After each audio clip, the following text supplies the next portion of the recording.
Terungkap di One Piece 1049 mengenai kebenaran yang terjadi selama insiden God Valley sekitar 38 tahun yang lalu.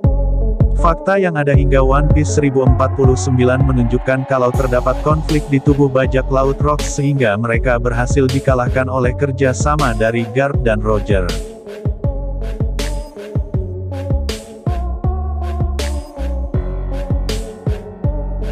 Disinyalir sebelum One Piece 1049, Rocks telah mengkhianati para krunya termasuk Kaido dan inilah yang menyebabkan mereka kalah. Berikut adalah pembahasan One Piece 1049 mengenai pengkhianatan Rocks terhadap Kaido di Inside God Valley. Teori yang berkembang di kalangan fans menyebutkan kalau Kaido telah dikhianati oleh Rocks. Rocks disebutkan lari dari pertarungan yang terjadi di God Valley. Hal tersebut pun kemudian membuat lubang yang besar di hati Kaido. Karena makhluk terkuat itu selalu menganggap Rocks sebagai sosok yang dihormatinya sebelum kejadian itu terjadi. Ada beberapa petunjuk yang dapat menjadi fondasi dari kebenaran teori tersebut. Petunjuk pertama terdapat dalam kilas balik Big Mom sebelum dia dikalahkan oleh Kid dan Law. Pada saat itu Big Mom diperlihatkan menyapa Kaido yang baru saja bergabung ke dalam kelompok bajak laut Rocks. Kaido memberitahu Big Mom usianya pada saat itu kalau usianya 20 tahun.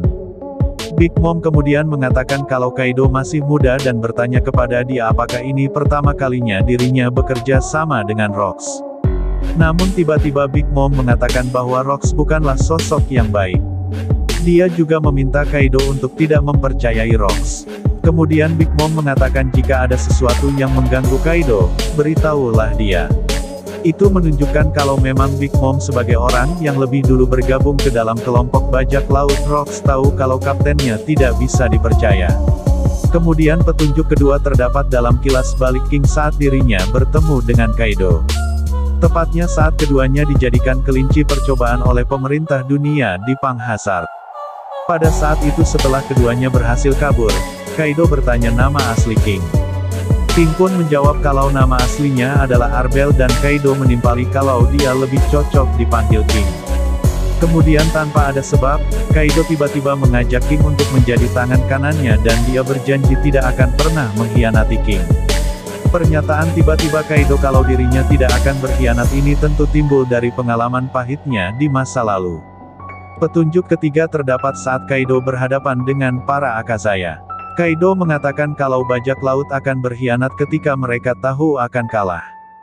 Bahkan Kaido memperjelas dengan mengatakan kalau bajak tersebut akan meninggalkan rekannya dan kabur berlayar. Itu semakin memperjelas kalau memang ada kejadian pengkhianatan yang berbekas di hati Kaido yang terjadi di masa lalu. Untuk saat ini, Kaido selalu diperlihatkan sebagai sosok yang ingin membuktikan kalau dirinya adalah yang terkuat. Dia pun berjanji tidak akan kabur dari setiap pertarungan yang dihadapinya. Bahkan itu semua telah menyatu ke dalam jati dirinya di mana dia akan menerima semua serangan yang diberikan lawannya kepadanya. Semua itu dilakukannya karena Kaido ingin membuktikan kalau dirinya lebih baik daripada Rocks. Itulah alasan kenapa Kaido tetap bertarung melawan Luffy sekuat tenaga sampai titik darah penghabisan. Dia tidak akan lari dari pertarungan seperti Rocks. Menarik untuk melihat apa yang sebenarnya terjadi kepada Kaido dan Rocks di insiden God Valley. Misteri tersebut tentunya akan Eiichiro Oda jawab pada One Piece 1049 atau chapter-chapter berikutnya.